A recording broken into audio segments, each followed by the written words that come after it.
Hello everyone, welcome back to my YouTube channel English learning with Anuj. आज हम इस video में बात करेंगे ग्रामर के उस टॉपिक पर जिस टॉपिक में बच्चे सबसे ज़्यादा कंफ्यूज रहते हैं। आज का हमारा टॉपिक है मच और मैनी।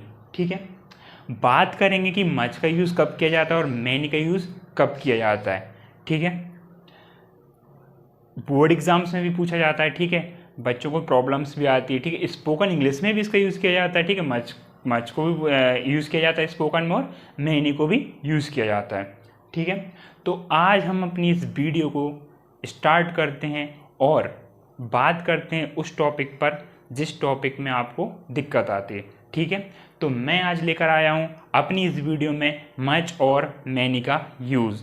ठीक है, इसके बाद हम सम और एनी भी पढ़ेंगे। आज हम इस वीडियो में दो टॉपिक क्लियर करेंगे, मच मैनी और सम एनी।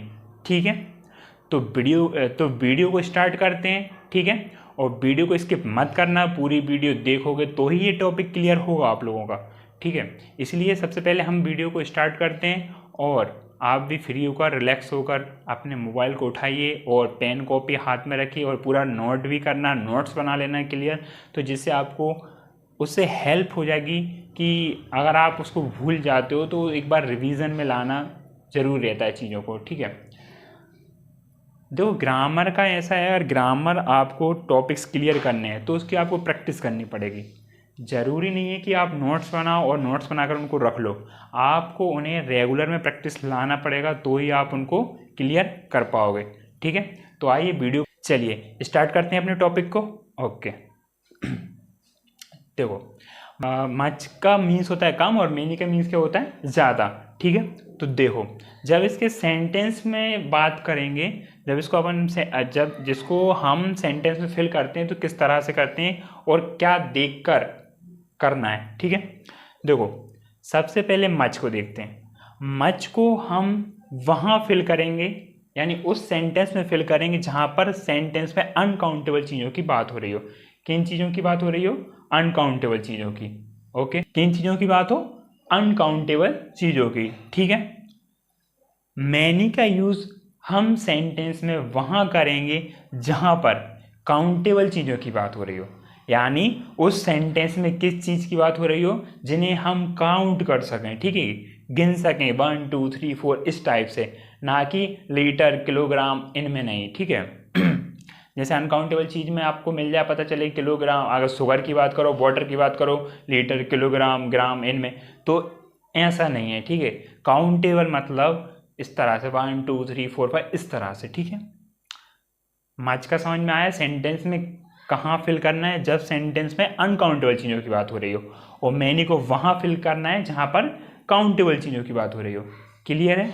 ठीक है, एग्जाम्पल्स देखेंगे, इसके द्वारा आपको टॉपिक्स क्लियर हो जाएगा। ठीक है, चलिए एग्जाम्पल की बात करते हैं। देखो मैंने पूरी तरह से अच्छे से लिख रखा है, आप चाहो तो स्क्रीनशॉट लेकर पेन कॉपी आप अपने पास रखकर उसको नोट कर सकते हो, अपने नोट्स बना सकते हो। ठीक है, चलिए एग्जाम्पल्स देख लें। ओके, मैंने नंबरिंग नहीं करी है, नहीं कन्फ्यूज हो जाओ। 1 2 3, ये 4 और ये 5। हम यहाँ पर कितनी एग्जाम्पल्स देखेंगे? 5 एग्जाम्पल्स के द्वारा हमारा ये टॉपिक क्लियर हो जाएगा। तो जैसे आपको टॉपिक्स समझ में आ जाता है तो एग्जाम्पल्स तो आप अपने द्वारा बना सकते हो। ठीक है, हाउ मैनी फ्रेंड्स, ठीक है, हाउ मच मनी, इस टाइप से। ठीक है, चलिए स्टार्ट करें। एग्जाम्पल फर्स्ट एग्जाम्पल्स है हमारा, फर्स्ट एग्जाम्पल्स क्या है हमारा? I was very dash surprised at the news. ठीक है, देखो अब सेंटेंस में सबसे पहले हमें ये देखना है कि बात किस चीज़ की हो रही है। ठीक है, क्या है? I was very dash surprised at the news. ठीक है, एक तो सरप्राइज्ड और दूसरा किससे सरप्राइज्ड? न्यूज़ से। अब ये बताओ मुझे आप कि आप न्यूज़ को काउंट कर सकते हो क्या? देखो न्यूज़ का ऐसा है कि ऑल डेज में, मतलब पूरे दिन में कुछ ना कुछ हो रहा है। ठीक है, सेकंड्स में, मिनट्स में, हावर्स में कुछ ना कुछ हो ही जाता है जिसे आप काउंट नहीं कर सकते। आपने भी देखा होगा न्यूज़ कब आपको मिलती है, यानी न्यूज़पेपर के द्वारा, टीवीज़ के द्वारा आप कब न्यूज़ जान पाते हो? पूरे दिन में। ठीक है, अगले दिन उसको आपको पता चलता है कि यार क्या क्या हुआ है और क्या क्या नहीं हुआ।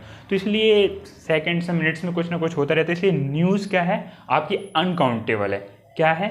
अनकाउंटेबल। इसलिए हम यहाँ पर क्या फिल करेंगे? मच। ठीक है, क्या करेंगे? Much. I was very much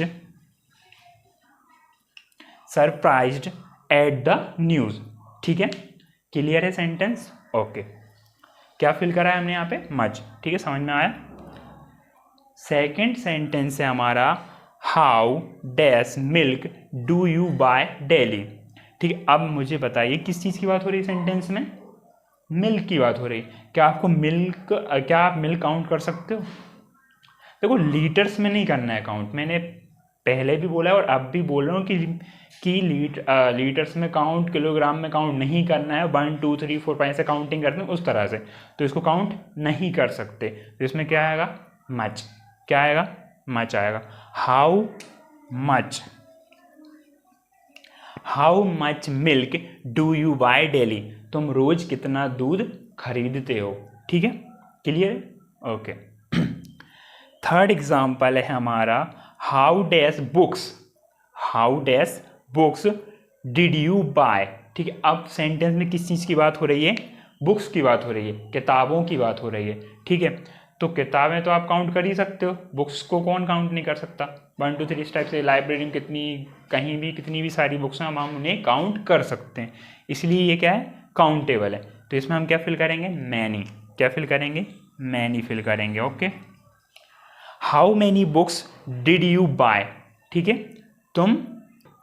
तुम कितनी बुक खरीदते थे। ठीक है, देखो ता थे थी आया, डिड की बात, पास्ट की बात हो रही है। ठीक है, तो क्या आएगा? How dash books did you buy.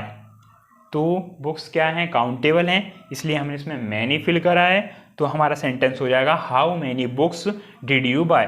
तुम कितनी बुक्स खरीदते थे। ठीक है, नेक्स्ट एग्जाम्पल है हमारा fourth dash flowers perished in the storm. ठीक है, क्या है? Dash flowers perished in the storm. अब किसकी बात हो रही है? फूलों की बात हो रही है। अब फ्लावर्स को तो आप काउंट कर ही सकते हो, सिंपल सी बात है। फ्लावर्स को काउंट कौन नहीं कर सकता? ठीक है, फ्लावर्स को आप काउंट कर सकते हो, इसलिए इसमें क्या आएगा? मैनी। क्या आएगा? मैनी। ठीक है, many flowers perished in the storm. Perished का मतलब होता है नष्ट हो जाना। ठीक है, स्टॉर्म का मतलब होता है आंधी और तूफान में। तो many flowers perished in the storm यानी आंधी तूफान में बहुत सारे फूल क्या हो गए? नष्ट हो गए। ठीक है, क्लियर है? ओके। लास्ट एग्जाम्पल है जिससे हमारा ये टॉपिक क्लियर हो जाएगा। इसके बाद हम पढ़ेंगे सम और एनी। ठीक है, इसलिए अच्छे से समझना, और दोनों टॉपिक्स में कोई भी डाउट हो तो बिल्कुल कमेंट करना, मैं उसका जवाब आपको ज़रूर दूंगा। ठीक है, लास्ट एग्जाम्पल है हमारा there is too dash noise in this class. अब देखो शोर शराबे की बात हो रही है। किसकी बात हो रही है? शोर शराबा। तो शोर शराबा तो काउंट कर ही नहीं सकते आप लोग, तो इसमें क्या आएगा? Much. There is too much. क्या आएगा? There is too much noise in this class, यानी इस क्लास में बहुत शोर शराबा हो रहा है। ठीक है, क्लियर है? हमारा मच मीनिंग का टॉपिक्स हमारा क्लियर है। ठीक है, मैंने पूरा बाकायदा अच्छे से लिख रखा है, आप चाहो तो स्क्रीनशॉट ले सकते हो और आपके नोट्स बना सकते हो। ठीक है, अब हम पढ़ने वाले हैं सम और एनी। तो हमारा नेक्स्ट टॉपिक है सम और एनी। अभी हमने पढ़ा था मच और मैनी, और हम पढ़ने वाले हैं अब सम और एनी। देखो, सम और एनी सबसे इजी टॉपिक है। ठीक है, सबसे आसान टॉपिक है। इसमें कुछ नहीं करना है, बस आपको आपके सेंटेंस की ट्रांसलेशन करनी है हिंदी में। ठीक है, सम का मतलब होता है कुछ और एनी का मतलब होता है कोई। आप जैसे ही सेंटेंस को पढ़ोगे ना, तो सिंपल तरीके से आपके माइंड में थॉट आ जाएगा कि सम आएगा या एनी। ठीक है, तो बता देता हूँ कि सम को कैसे फिल करना है और एनी को कैसे फिल करना है। ठीक है, चलिए, तो ये तो मैंने बता ही दिया कि सम का मतलब होता है कुछ और एनी का मतलब क्या होता है? कोई होता है। ठीक है, यूज़ ऑफ सम, जब हम सम का यूज़ करते हैं सेंटेंस में तो हम उसमें क्या देखेंगे? पॉजिटिव सेंटेंस देखेंगे, काउंटेबल अनकाउंटेबल चीज़ें दोनों देखेंगे। ठीक है, सम जब आपको सेंटेंस मिलेगा तो सेंटेंस क्या रहेगा आपका, पॉजिटिव रहेगा। पॉजिटिव मतलब ना ही वो नेगेटिव रहेगा, ना ही वो इंट्रोगेटिव रहेगा, ना ही वो क्वेश्चन वर्ड में रहेगा। क्या रहेगा, पॉजिटिव रहेगा। ठीक है, ओके। जब आप एनी का यूज़ करोगे, किसका यूज़ करोगे, एनी का, तो आप उसमें उस सेंटेंस में क्या देखोगे, क्या सेंटेंस नेगेटिव है, क्या सेंटेंस इंट्रोगेटिव है, और क्या सेंटेंस सब्जेक्ट से स्टार्ट हो रहा है कि नहीं हो रहा है। ठीक है, नेगेटिव सेंटेंस आपको मिलता है तो आप एनी यूज़ करोगे, इंट्रोगेटिव आपको मिलता है तो एनी यूज़ करोगे, क्वेश्चन वर्ड आपको मिलता है तो एनी यूज़ करोगे, और अगर सेंटेंस सब्जेक्ट से स्टार्ट हो ही नहीं रहा हो, ठीक है, उसके आगे कुछ और हो, तो भी आप क्या फिल करोगे उसमें, एनी। ठीक है, देखो टॉपिक्स एनी सम एनी का जो टॉपिक्स है वो आपको एग्जाम्पल से क्लियर हो जाएगा, और मैं आपको बोल रहा हूँ कि सबसे आसान टॉपिक है ये ग्रामर का। ठीक है, सम और एनी। ठीक है, क्योंकि नॉर्मल आप बोलोगे तो आपको तुरंत समझ में जाएगा कि सम आएगा या एनी आएगा। मेरे यहाँ पर लिखने से पहले ही आप बोल दोगे कि सर सम आएगा या एनी आएगा। ठीक है, चलो देख लें। ओके, और वीडियो को लास्ट तक देखते रहना तो ये दोनों टॉपिक क्लियर होंगे, नहीं तो पता चले कि यहाँ से सुन रहे हो और यहाँ से निकाल रहे हो, है ना। ठीक है, तो चलो देख लेते हैं एग्जाम्पल्स, अच्छे से पढ़ो। और चलिए फर्स्ट एग्जाम्पल है हमारा, it will take dash time. ठीक है, it will take dash time. अच्छा देखो, सम का मतलब होता है कुछ, एनी का मतलब होता है कोई, दोनों को रख के देखो।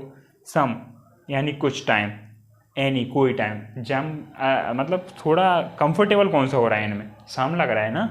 तो दूसरी चीज़ देख लेते हैं कि सेंटेंस पॉजिटिव है कि नहीं।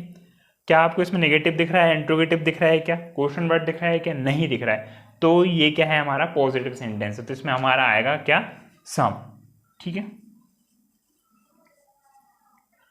It will take some time. ठीक है, क्या हो जाएगा, it will take some time. Okay, second sentence है हमारा, if they are dash problem. ठीक है, क्या है, if they are dash problems. ठीक है, किसकी बात हो रही है, प्रॉब्लम्स की बात हो रही है। अब देखो कि पॉजिटिव है या नेगेटिव है, इंट्रोगेटिव है, क्वेश्चन वर्ड्स है। ठीक है, मैंने एक चीज़ बताई थी कि क्या सेंटेंस सब्जेक्ट से चालू हो रहा है कि नहीं हो रहा है। तो देखिए, इफ़ किससे चालू हो रहा है, इफ़। ठीक है, तो इसमें क्या आएगा, एनी। ठीक है, if they are any problems, क्या आएगा, एनी आएगा। ठीक है, कंफर्टेबल भी क्या लग रहा था हमें, एनी लग रहा था कि हाँ एनी ही आएगा। ठीक है, पढ़ने में ही आ रहा था कि they, if they are any problems. ठीक है, थर्ड सेंटेंस है हमारा, you can not go out without dash shoes. ठीक है, देखो अब सीधा सिंपल सा है कि भाई नेगेटिव दिख रहा है सेंटेंस तो एनी आएगा, सिंपल सी बात है, क्या आएगा, एनी। ठीक है, you can not go out without any shoes. ठीक है, फोर्थ एग्जाम्पल है हमारा, सी नीडेड मेडिसिन। ठीक है, सेंटेंस क्या है हमारा, पॉजिटिव है, ना नेगेटिव दिख रहा है, ना ही इंट्रोगेटिव दिख रहा है, ना ही क्वेश्चन वर्ड में कुछ दिख रहा है, सिंपल सेंटेंस है, पॉजिटिव सेंटेंस है, तो सी नीडेड सम मेडिसिन। ठीक है, फिफ्थ एग्जाम्पल और लास्ट एग्जाम्पल इस टॉपिक का और इस वीडियो का। ठीक है, यहाँ पर हमारी वीडियो एंड हो जाएगी। तो लास्ट एग्जाम्पल है हमारा, do you have dash problem. ठीक है, सेंटेंस है हमारा इंट्रोगेटिव में। ठीक है, तो इसमें क्या आएगा, एनी। ठीक है, देख रहा हूँ कितना लड्डू सा टॉपिक था ये, तुरंत ख़त्म हो गया। बस देखना आपको है। ठीक है, पॉजिटिव है सेंटेंस या इंट्रोगेटिव, नेगेटिव, क्वेश्चन वर्ड्स में। ठीक है, और ये सिंपल है। ठीक है, जरा सा आप उसको पढ़ोगे सेंटेंस को और उसकी ट्रांसलेशन करोगे तो कुछ कोई पुट कर देख लेना तो आपको समझ में आएगा, और ये हमेशा ये आपका कभी गलत नहीं जाएगा। ठीक है, तो आई होप दोनों टॉपिक्स आपके क्लियर हो गए होंगे। ठीक है, वीडियो अगर पसंद आई हो तो वीडियो को लाइक करना, चैनल को सब्सक्राइब कर देना। ठीक है, और बेल आइकन को भी प्रेस कर लेना, जिससे आपको अगली वीडियो के नोटिफिकेशन मिलते रहेंगे। और नेक्स्ट वीडियो किस टॉपिक पर लाऊं वो भी आप कमेंट करके मुझे बता देना। ठीक है, तो मिलते हैं अपनी नेक्स्ट वीडियो में। बाय।